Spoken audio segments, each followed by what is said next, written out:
gentlemen, we get into our next segment then here, where we're focusing then on what we're calling it the CEO's view on African business.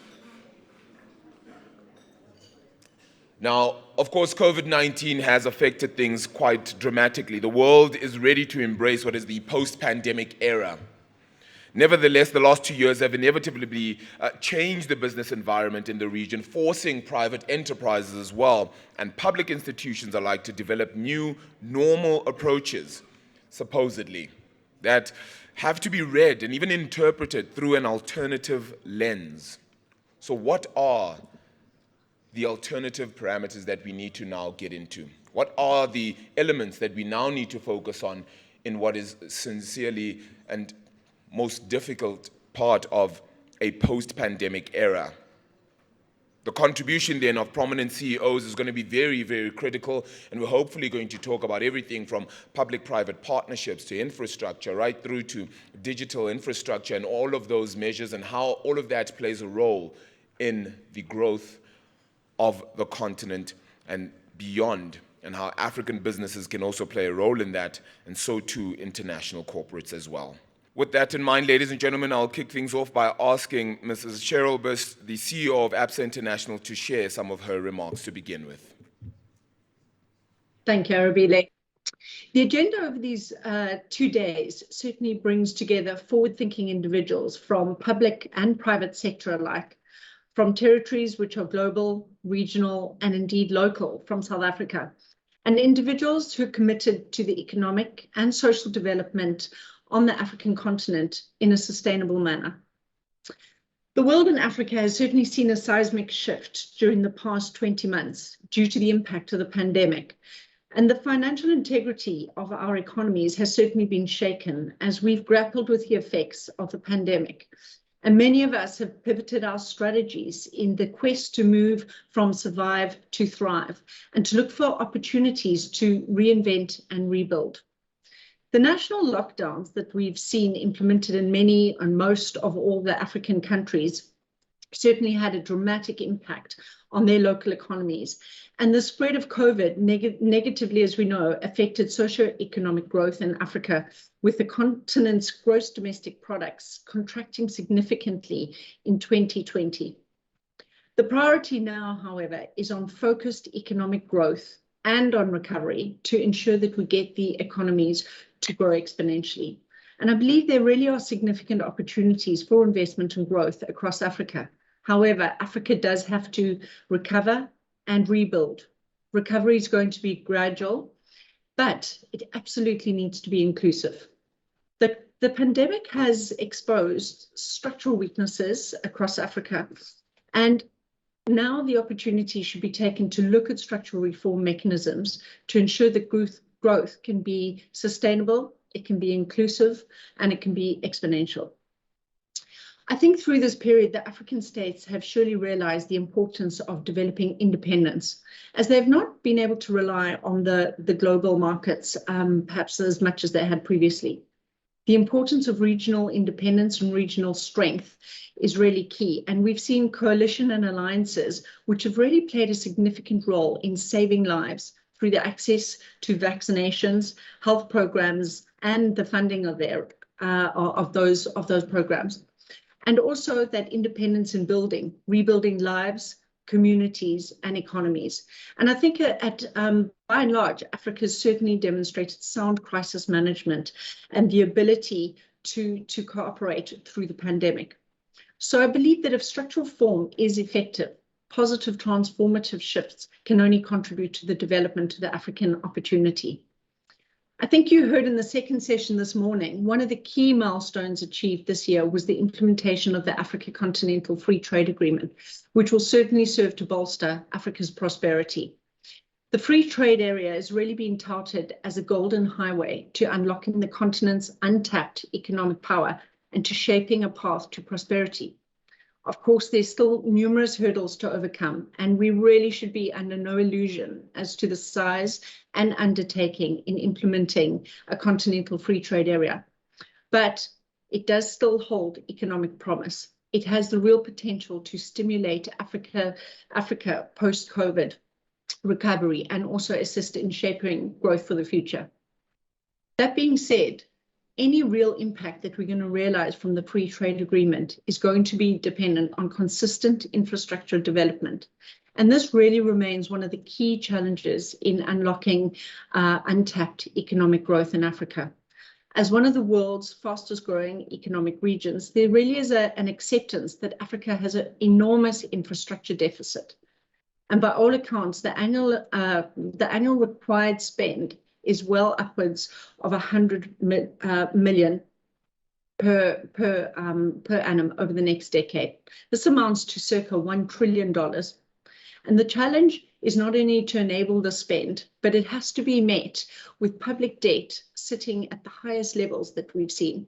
And this truly highlights the need for collaboration and trusted transparency, partnership between the public and private sector to bridge this infrastructural gap. Although infrastructural development, as we've seen across Africa, is slow in parts, we are starting to see some essential developments across the continent, with projects well underway adding to the growing network of roads, rail, port, and other notable infrastructure and development nodes. We've mentioned technology and digital. This is also going to be key critical in terms of the growth and the development of the infrastructural network across Africa. There are a number of sectors which I believe offer growth and opportunity across Africa. Digital and technology developments, agriculture, pharmaceutical development, with supporting healthcare infrastructure, natural resources, especially with the increased focus on resources supporting the likes of battery storage, logistics to support infrastructural development, and correspondingly trade development. These sectors, however, I believe operate in interdependent ecosystems, relying on one another for development. So we've just come out of the COP summit, as we know, and I think that with that, it would certainly be remiss of me not to mention and quickly touch on what we saw come out of the summit. We certainly see challenges and opportunities that Africa faces, and it's really Africa faces this in the context of much needed development of power and energy on the continent.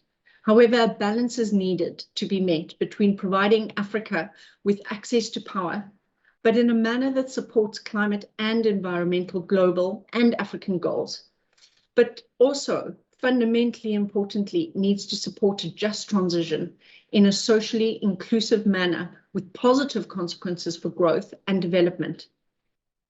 And I'm sure later you will see that there's a panel on the Africa energy transition, and there's a position paper that's due to be released by Ambrosetti, and I think that these two will certainly provide for much energized discussion and debate. So although I've highlighted the realization and need for Africa to be less dependent on the world and global supply chains, and that the opportunity does exist for structural reform, I think that it's absolutely key as well that as we also insert our independence in terms of how we operate within our, that we also look at what global policy is, as we know that that policy towards Africa influences investment and shapes influences decision and shapes investment choices that are made in the continent. I believe that key to fundamental development success will be from public-private partnerships, coupled with funding mechanisms from the public sector, from investors, from commercial banks, and importantly, from developing financial institutions who are playing an increasingly diverse role on the continent. What is truly certain in concluding is that Africa is a focal point for investment opportunities, given the right patience and the right appetite. Africa does have to continue to focus on saving lives and rebuilding after the shockwaves of COVID settle. And this has to be done in a fiscally challenging environment for governments.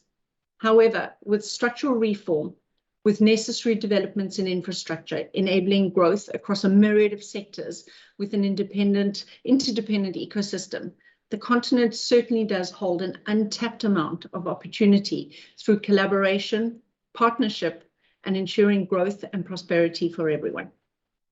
Thank you. Cheryl Bess, thank you so much for those remarks then as well. To get some more opening remarks, we'll just ask Leslie Ramsumar if you have any, some of your opening remarks as well, the Managing Director then at Stellantis South Africa. So I'm Leslie Ramsumar from Stellantis. You may be wondering what is Stellantis. Stellantis is a newly formed company post the merger of FCA and PSA. And I can see that still doesn't help you. But you may recognize some of the iconic brands that we represent globally. So I'll name a few for context. It's Jeep, Alfa, Peugeot, Citroën, Fiat, Opel, Maserati, Ram, Dodge, DS, Lancia. I think you get the picture. We are amongst the largest motor manufacturers now globally, with about 300,000 employees in 130 countries. So that was the plug for my company. Going test drive our cars, but I thought I'd give you some context. I want to talk a little bit about the auto industry over the last 2 years, because I think it's quite topical. So the industry represents about 5% of the country's GDP, close to 14% of the country's exports, which makes us the 5th largest export sector in the country. And the industry is responsible for about 450,000 jobs. And I heard one of my delegate colleagues earlier on say the motor industry makes a lot of money, but I want to show you that we also contribute a lot to the local economy. Of course, we were impacted by the COVID crisis. The industry or the market in 2020 was about 30% down on the year before. And of course, we all know the consequences of that. You take 30% out of your business, and you can imagine what happens. But the motor industry has been a very resilient industry over decades in the country, and we bounced back quite quickly. So this year to date, end of October, we're about 27% up on the bad year 2020. And we've already delivered about 380,000 units in sales with 2 months to go. Exports are up 16% from last year, and that's about 280,000 units more. And we've already produced about 420,000 cars this year alone in the country. So a significant recovery.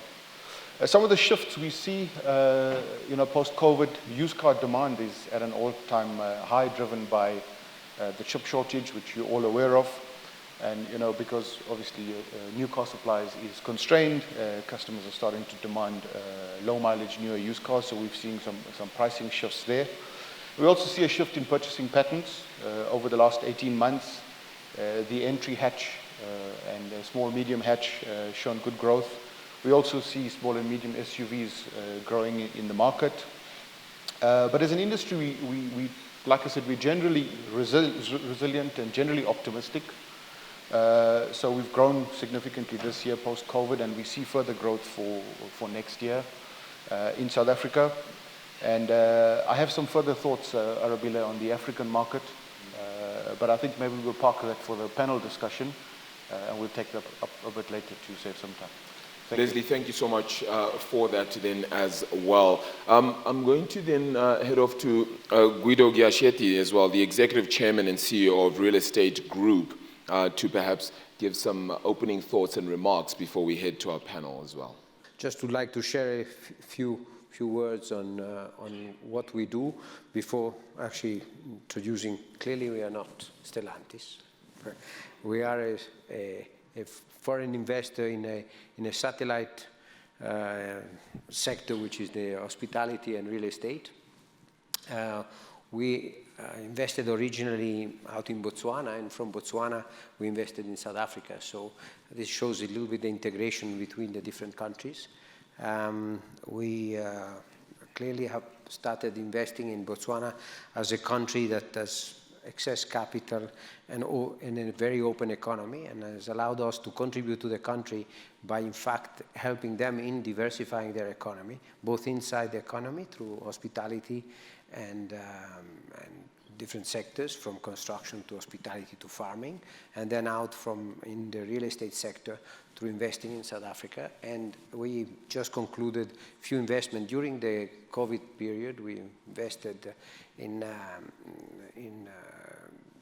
hospitality products here in South Africa. We just opened the Radisson Red Hotel here in Rosebank a few weeks ago. And that was during a construction period, exactly during the COVID, so quite a challenge. And we just concluded an merger and an acquisition of a company on the stock exchange. It was a process of 6 to 8 months. We're just going to delist the company, but it was a company that was on the stock exchange with a portfolio that was spanning between South Africa and Europe. So for us, it's a way to diversifying our investments through South Africa and through Europe, in Europe through South Africa. So I see this as an interesting thing that happened to us, but for the economy of Botswana, it's a way for our shareholders and our pensioners to actually benefit from the diversification of their economy. This gives you a little bit of a background to what we do. Fantastic. Thank you so much for that as well. Then I'll also then head to the CEO of Siemens Africa, Sabine Dalaumo, as well. Thank you. Yeah, great to be here, and it's nice to see lots of you again after so many months of being locked down and locked up at home. So really great to be here. Yeah, as Siemens, we obviously a player for many years on the African continent. We are since more than 160 years active on the continent, and we started out in South Africa. We look after many other countries, and I mentioned in the last couple of months since I had the pleasure to be fully vaccinated, I took time to travel intensively to the African countries and also really understand how the situation is on the ground. Obviously, mobility and e-mobility is one of the areas where we are extremely invested in, and we have a partnership with one of the companies which are in competition with the colleague just presenting here in Rwanda as an African e-mobility solution to really see, how can these kind of modern technologies, which are essential part, as Cheryl also mentioned in her keynote, of the just energy transition, how can that be adopted in Africa, and what is needed under the legislative framework to make that happen. So as a company, we pride ourselves to have the climate change and carbon neutrality as part of our strategic aspects around the globe, and that also is valid for South Africa and the African countries we look after. So I'm really looking forward to see, what the discussion comes forward. But we dovetail the transition with the application of digital technologies, particular in the field of agricultural, water, electricity, pharmaceutical, and food and beverage. So I'm very keen to see how we take it forward, and yeah, thank you for having me here. Thank you so much, Sabine, as well, then, for that one. So the CEO of the Gauteng Growth Development Agency, Ms. Musa Shabalala. What's different about my role in this panel is that I represent public sector. And in order for the aspirations of the free trade agreement to be realized and to take a shorter time than it has, for example, a successful model like the European Union to be realized, is for government to play the necessary role that we need to play. So as the investment promotion agency in the province of Gauteng, our role is to ensure that we support and facilitate the soft landing of investments into the province, but equally, and I think with respect to the free trade agreement in particular, is supporting businesses from South Africa to navigate their arrangements on the rest of the continent. So it's about appreciating the regulatory uncertainty that businesses face in different regions of our continent. It's about appreciating and helping businesses navigate through the reasons that drive the slow growth in certain parts of the continent, including in South Africa. And then it's also about appreciating that across the continent, we have limited information on institutional arrangements and limited information when investors ask around how to de-risk their own investments. And I think as a last point is the key question that every investor wants to know is, what are the investment opportunities? So what does that pipeline look like across the continent? And I think, Arabile, what I want to do is to respond in how we have created a solution at the GGDA. As an investment promotion agency, our role is to facilitate investment, is to promote our respective countries as investment destinations. Our role is to ensure that we support with the export readiness and export facilitation for local businesses as well, not only across the continent, but globally as well. So what we've decided to do as a GGDA is we've actually formed the CEO Forum for IPAs across the continent. In that way, is my peers and my counterparts, not only in South Africa, but across Africa, we have the same mandate. And so as we start to share those challenges, as we start to collaborate and identify opportunities together, we're then able to support, for example, our European colleagues in navigating the rest of the continent, because we take seriously our role as not just what is sometimes deemed to be the gateway to Africa. Our success and our growth and the success and the implementation or effective implementation of the free trade agreement is dependent on us being able to share opportunities, share key learnings, and ensure that we are inclusive in the way that we do it, not just for the investor, but also for our communities. I mean, many speakers have spoken today about the fact that we need to fast track, about the fact that we need to be inclusive for youth and for women. Those jobs are only going to come when yourselves as investors understand what the opportunities are, but equally are able to invest responsibly, and ensuring that as much as it's about your success in your business aspirations, is that the community and the collective is also taken along, that the regulatory challenges you identify are resolved in the speediest and most effective and efficient way possible. And that's why we're a partner with the House of Imbraseti, and that's why we believe so much as a provincial government in this forum, is so that we can continue to understand the challenges that are being faced by businesses, and as you expand as well onto the rest of the continent, and as you unpack what the free trade agreement is about, we support you in those efforts. Mario Massinaro is the CEO at Finstone. Mario, if I could ask for your opening remarks. Thanks for the opportunity. Thanks to Ambroseti. Good morning, ladies and gentlemen, and all protocol observed. We are, I would say, a small, medium mining company involved in the dimension stone business. Basically, stone for the architectural part of our lives, mainly for export, but also for the local market to a certain degree. And we've been invested in South Africa and Zimbabwe mainly, a little bit in Namibia for the last 35 years. And I see that we're coming out of a very difficult time, and there is a great opportunity. But as I mentioned to a friend, I feel South Africa is a bit like a car, beautiful car, spectacular engine on bricks. And I would like to talk about that, because it is important that the opportunity that this country has, which are unparalleled, I think, in Africa in terms of infrastructure that it has and potential that it has, actually getting traction. At the moment, I feel that we have a lot of laws, a lot of very good ideas, but it's like having an advertising campaign for a product that is not available to reach the market. And that is really the biggest problem I see for our future. I'm really committed. I think my family has been committed to South Africa for, as I said, more than 35 years. And I really struggle to see that the opportunity is slipping through our hands, and that very little is done. I just want to say another thing. I mean, unfortunately, I'm very humbled by my panelists, because, I mean, they're a much bigger company than we are. We're quite small. So having access to people listening to us, or to people adjusting the laws that the country has, it's even more complicated. They struggle, we struggle a multiple. We're at the power of 3.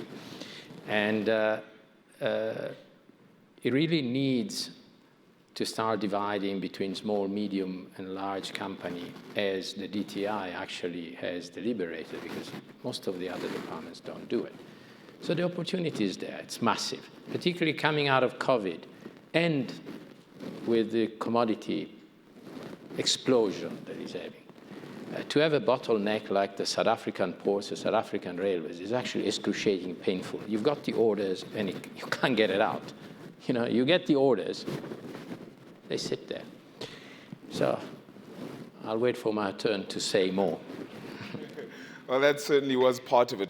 Ladies and gentlemen, let me start then by asking Musa, in representing effectively government in a sense then on this panel, it becomes so difficult because you hear, words from Mario, for example, and it speaks a lot about the lack of infrastructure development in many instances, and maybe the advancement of that as well in some places too.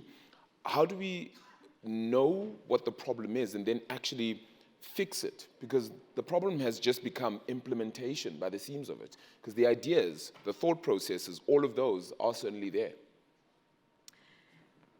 The problem is not just implementation. I think the starting point of it is appreciating the role that government should play in understanding and planning for the infrastructure needs. But then secondly, identifying the right partners to support us in the project prep and the project packaging. Because our inability to partner correctly and our inability to play the best role that we can play, understanding the regulatory environment that would support rapid infrastructure development, right? It's those areas that I think is creating the backlog. We shouldn't be aspiring as government to do it all. We should be ensuring that we are actually creating a harmonious agreement with funders, as an example. We are in a position to prepare pipelines and de-risk them to the point that they need to be de-risked, where investors can then come in and take up those opportunities for us. We need to be in a position as well with regards to infrastructure, not be caught on the back end. So we need to start also understanding, the demographic megatrends. We need to start understanding, where our population sizes are migrating to and how you plan ahead for that. I mean, as an example, from the province of Gauteng, we are always going to be on the back foot. Our inward migration far exceeds at an annual pace, the amount of money we have to invest in infrastructure meaningfully, in education facilities, in health facilities, etc. And so the partnership with private sector becomes critical, sitting around the table with our different skill sets and our different mandates and playing the meaningful role. But we have to create that enabling environment from a public sector perspective, and this is across the continent. Yeah. Cheryl, if I come to you maybe in response maybe to that, understanding as well that some of these public-private partnerships need you to play a role as well, need you as the private sector to be quite key and really push forward the mandate that is perhaps needed on a more global scale.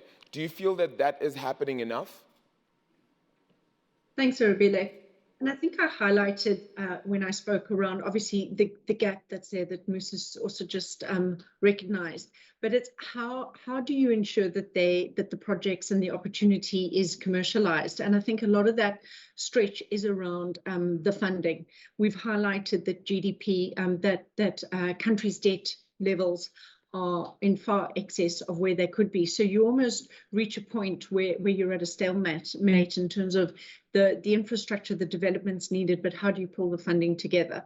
And I think it certainly has to be a cohesion between and a collaboration between public and private sector. And I don't think that there's any particular commercial financial institution that can address the need on its own.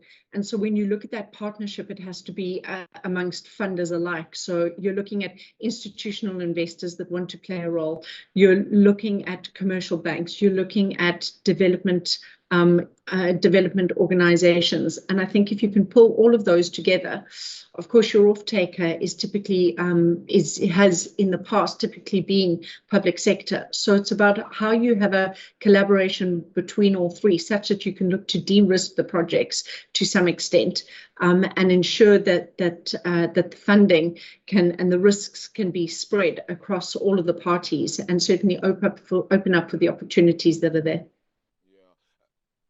Elements we've certainly had for quite some time, particularly in South Africa, maybe even in the Southern African region, is really around motor manufacturing and vehicles and the like. And as Stellantis, one would imagine that, the growth in that automotive sector is one that you sincerely believe in. But I mean, the hindrances, backlogs in some areas. Mario speaking as well about ports and elements like those. Those must be a problem for you as well, right? Hopefully they'll just continue to put Leslie's mic on there as well. Great. Yeah. So I think first let's look at some of the blocking points, particularly in the rest of Africa. You know, South Africa is not as bad. If you look at the commercial aspect of vehicles, you know, in Africa, access to affordable finance is a real challenge to purchase a vehicle for most Africans. The free supply or dumping of used cars into the African market, also a huge concern, which prevents, you know, the private sector in the industry to invest. I think on top of this, we need to work on a more continental automotive strategy. You know, it's driven by the strong will of government. I think the private sector is ready to invest. The private sector has the means to invest, but policy is important. You know, before companies like Stellantis put investment into it, we need some security in policy that, you know, the investment will be secure, that we will get returns, and that can only come from political commitment. And you know, the free trade agreements that we've been discussing this morning is also important. Free movement of goods between African countries is key for the development and the growth of automotive. You know, we were discussing this morning, it's ridiculous that it's easier to export a car into UK than it is inside Africa. Yeah. So, you know, those are the kind of issues that I think we need to deal with in terms of the commercial aspect of getting sales or getting more volume. And, you know, industrial we can talk about in a minute. But those are kind of the main starting points that we need to deal with before we can move forward. Yeah. Mario, your thoughts? I mean, on all of these things. I mean, the sense of those bottlenecks has certainly, you know, been a factor in your business, that's for sure. But, you know, in terms of solutions, where do we plug the gaps? How do we find a solution that aids as many people as possible? Well, as I mentioned when we were speaking earlier this morning, sometimes the upper level of decision-making and the ground level are totally disconnected. I'll give you one simple example. The government has a big push on beneficiation, which is understandable, but does nothing for it. There's no contribution, there is no nothing. One of the biggest problems in stone, South Africa used to be a relevant player 15, 20 years ago. It lost out for two main reasons. One is the infrastructure, where other countries caught up, India, Brazil, China. Second is the internal market. It's very difficult to have an investment if the internal market is not growing. And as we know, the South Africa growth has been very limited over the last few years, and very little has been done. Now, the South African government wants the development of beneficiation. That's a great idea. Well, I can tell you there is not one document that forces construction to have anything made of granite or stone, natural stone produced here. China, if you want to build in the center of a major city, you're obliged to spend 10% of the budget to build the specific building in stone. That's why China went from 0 to being more than 0.5% of the stone production in the world. So once again, if you want to develop something, you need to understand what the engine is like. If your car breaks down, since we're talking about cars, you're not going to go to the engineers that developed it. You're going to go to the mechanic, because he's going to find out what's wrong with the car. So what I'm trying to say is sometimes there's a disconnect. Great ideas, great presentation. Just a few days ago, I was discussing with my team about a new web design. And I said, you know, spending a lot of money to design a website for maybe selling stuff that we do not have, or that assuming we have, we're not going to get to the market because of the problem I just cited. South Africa is an unbelievable infrastructure, but it's been allowed to degrade to a level where it doesn't work anymore. We're losing opportunity on export second to none. The costs are tremendous. I mentioned last time that I intervened, we hear a lot about South African Airways and Eskom, but because it touches all of us, we see it. The worst SOE in this country is Transnet by country mile. If Transnet was forced to compete, its losses will be greater than its turnover. They overprice and they underperform. And they're a stifling problem for the growth of this country, second to none. But because they make money, because they don't cost anything to the Treasury, they left as a second problem. There are other problems. Now, that is the biggest problem. South Africa has 5 ports.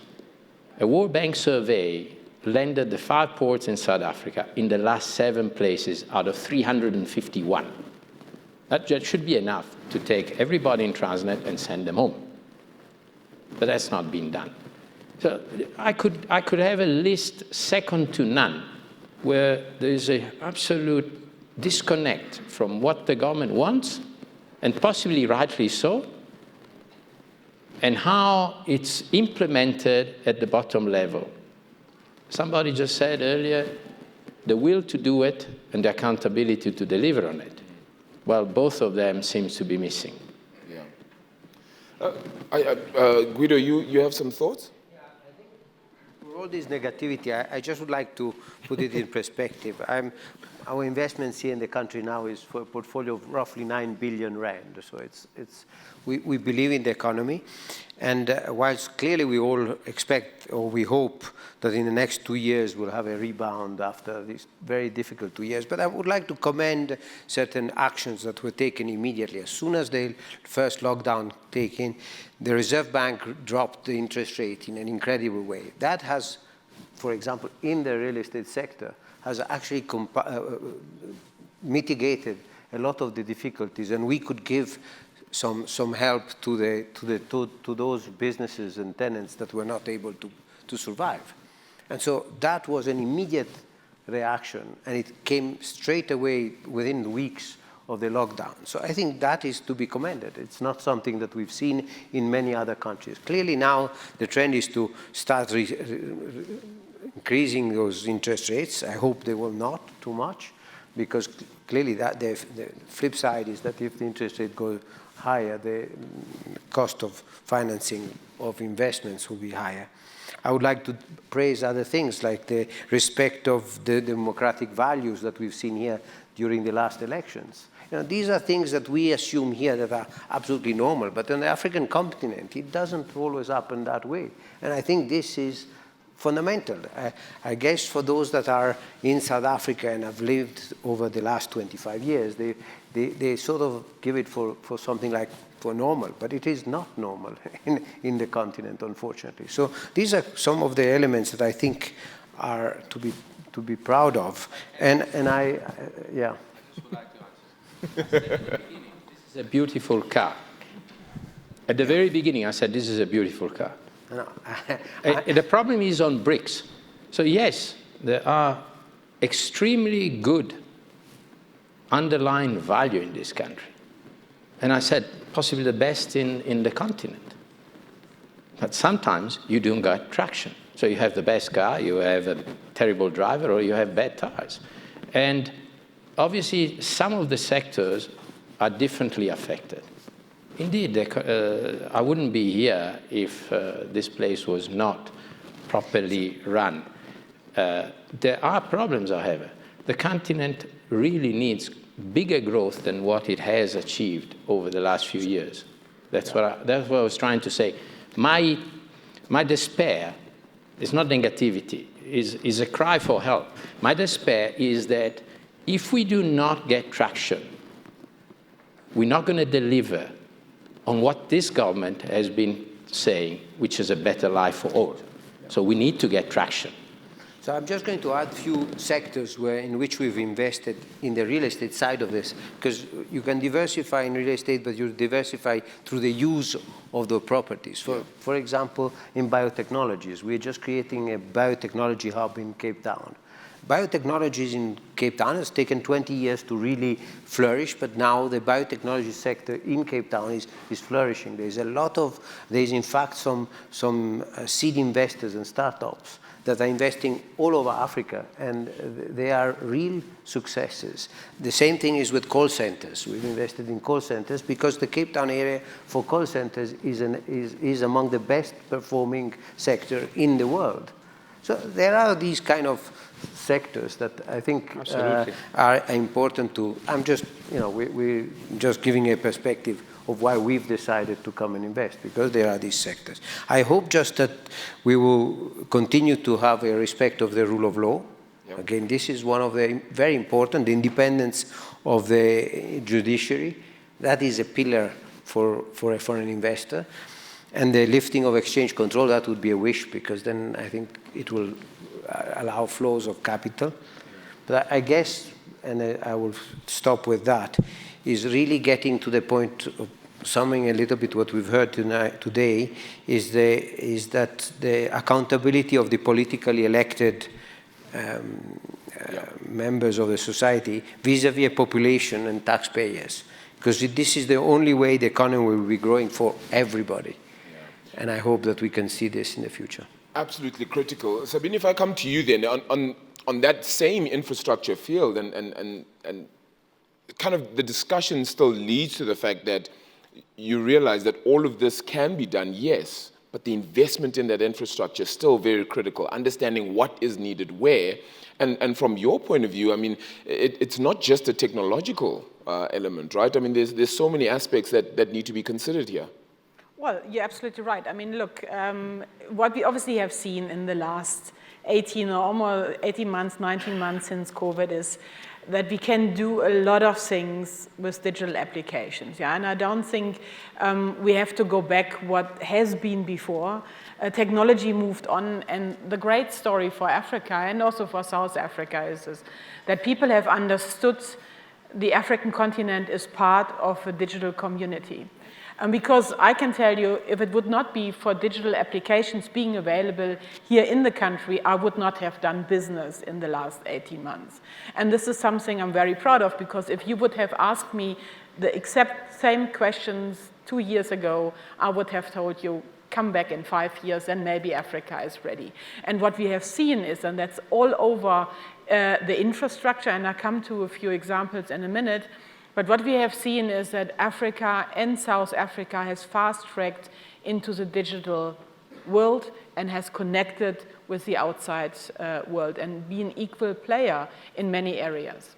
So if I look at, I mean, we had projects in the energy, in the water business, which we did over the last 1.5 years, and where the teams in Ghana, in Ethiopia, in Zambia, in Botswana, and here in South Africa has worked seamlessly together. And you would not have expected that from Africa, that would be possible. And so if I look at the business figures, they're actually better than they have been prior to COVID-19. And it shows you that there was this hunger for these kind of improvements to the technology we are using. So if I look at infrastructure and if I look at your comment with regards to Transnet, I mean, you also need to keep in mind that a lot of money went into Transnet, yeah? Was it, channeled into the right ways? Most probably not, but they had the biggest tender out in the world for rolling stock a few years ago, which obviously didn't yield the success for the company. But you might know that the Operation Vulindlela, which the president has put forward as part of the economic recovery plan, has the pillars, transport, as one of the core aspects within that program. And I have participated, obviously, in these kind of sessions. And this is the first time in all the years we are in South Africa that infrastructure projects are prepared, properly sourced. We know where they are to be executed, who are the private partners, who are potentially even the banking institutions, and even better, National Treasury, together with the President's office, are running the implementation thereof. And I must say, I do believe we will get there as South Africa, but it will take time. And I also think as a CEO and as a company, we also need to reflect, what we do in a country, because at the end of the day, it's always easy if you ask that everything is served for you on a platter, but it's engagement we ourselves do. And I'm very happy to see Musa here, because we're currently busy to try to implement a project in Gauteng. We started discussing when COVID actually came along, and that's why we choose a Gauteng project, because we weren't sure if we're able to travel cross-border in the provinces due to the lockdown regulation. And we choose Sebokeng, because Musa has made a compelling case for Sebokeng, and that is because Sebokeng has an employment rate of 26%. I don't know, Musa, if this is still valid after the last unemployment results, and they have hardly any service delivery, and the new Transnet connectivity from Pretoria to the Eastern Cape as a second source to the Durban route should go through Sebokeng. Yeah. So we need to address as business as well these challenges and contribute with our technology to make sure that people can get these skills to participate in the economy. Sure. So I'm very excited about where we currently stand, and Ladies and gentlemen, you've heard some of the thoughts as well from our panelists. If you do have any questions, please, we hopefully will have roving mics as well to be able to take those questions at any point during our discussion. Please, would you just raise your hand for that? I want to thank the panelists for very important and interesting questions.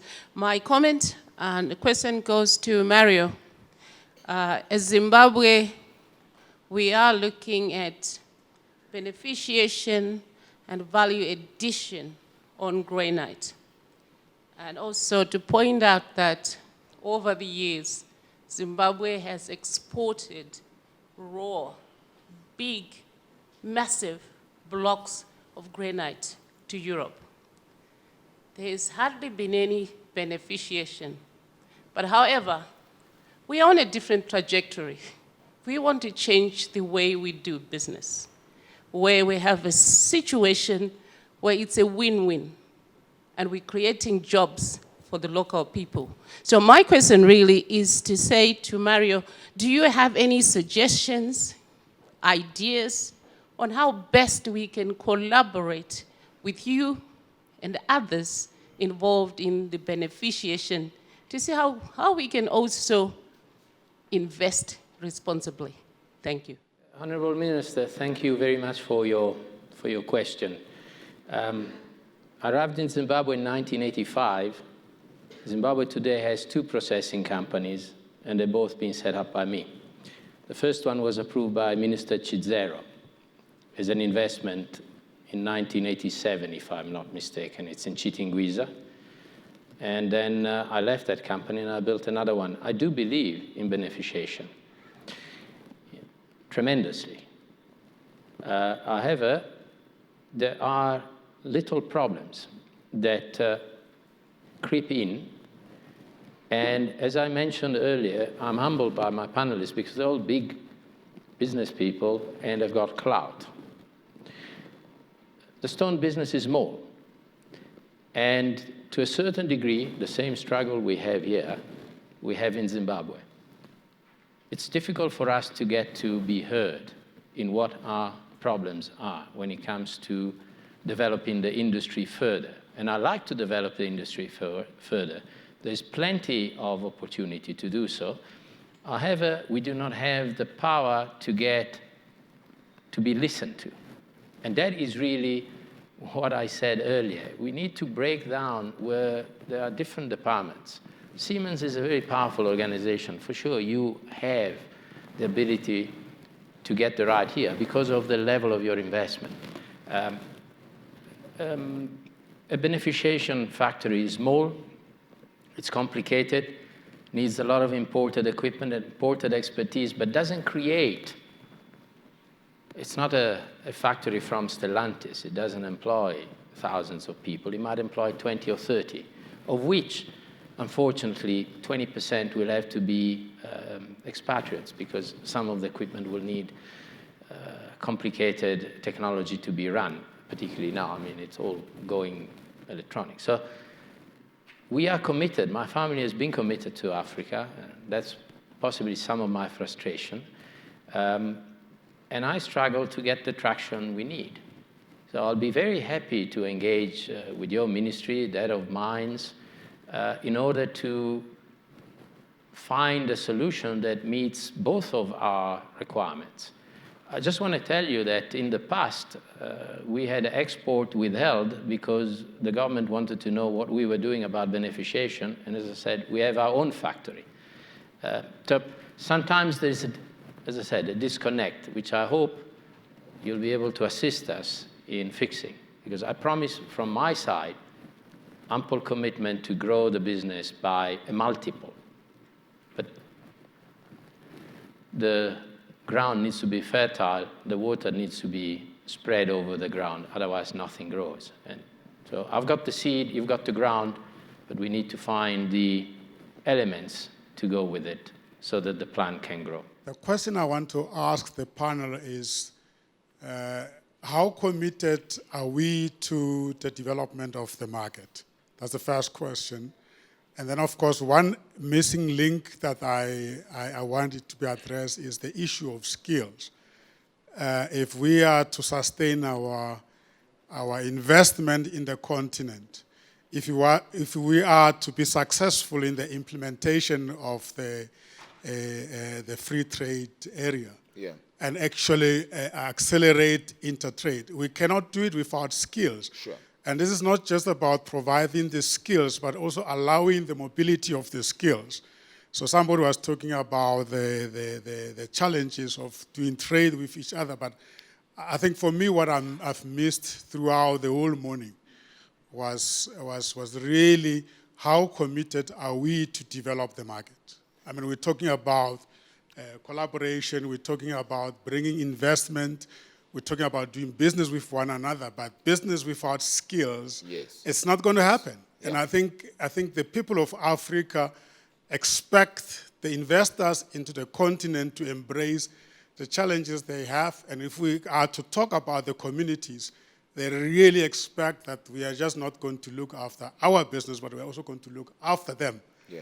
And if they can just comment on what are we going to do to really develop the market, because if there's no market, there's no business. 100%.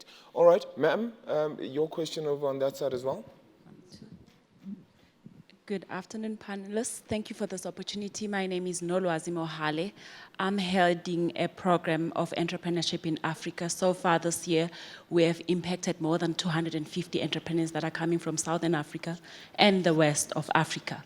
What we have realized during our program is that the entrepreneurs, they don't know where are the channels of accessing the after information, and they don't know how to collaborate with one another in order to start trading, use the after agreement. Secondly, the entrepreneurs are also struggling to get into the technology space. Looking at the infrastructure in Africa, technology is actually one of the sectors that is learning on that part. So we need to find out how do we then build the collaborations amongst the entrepreneurs to make sure that they are channeled accordingly. Going back straight to you, Ms. Shabalala, we just want to find out how do we then build a relationship with you so that we can be able to channel entrepreneurs that are in South Africa that wants to come to you and get investments. Thank you very much. All right, then in response to this, I'm really going to ask then the people that respond to this to really do so in as quick as time as possible. Unfortunately, we do have to close off this panel, which has now unfortunately overrun as well. Musa, I'll ask you perhaps to respond to some of the questions as well. With regards to the question around how serious are we about building the market on the continent, I think the starting point is understanding what is the market on the continent and appreciating that for Africa as a continent, for all of us as a continent, to trade successfully and meaningfully with the rest of the world, we need to learn to trade very well and successfully amongst ourselves first.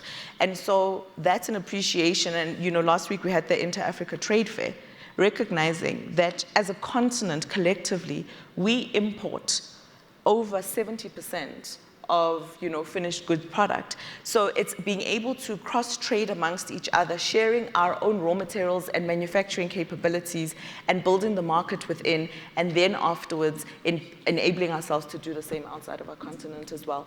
With regards to getting hold of us, I think myself and my colleagues are going to be around for the rest of the day, so please do come to us directly and we'll be able to assist. Sabine, she did mention also technology and that being a key part as well to development. Perhaps your comments to that sentiment.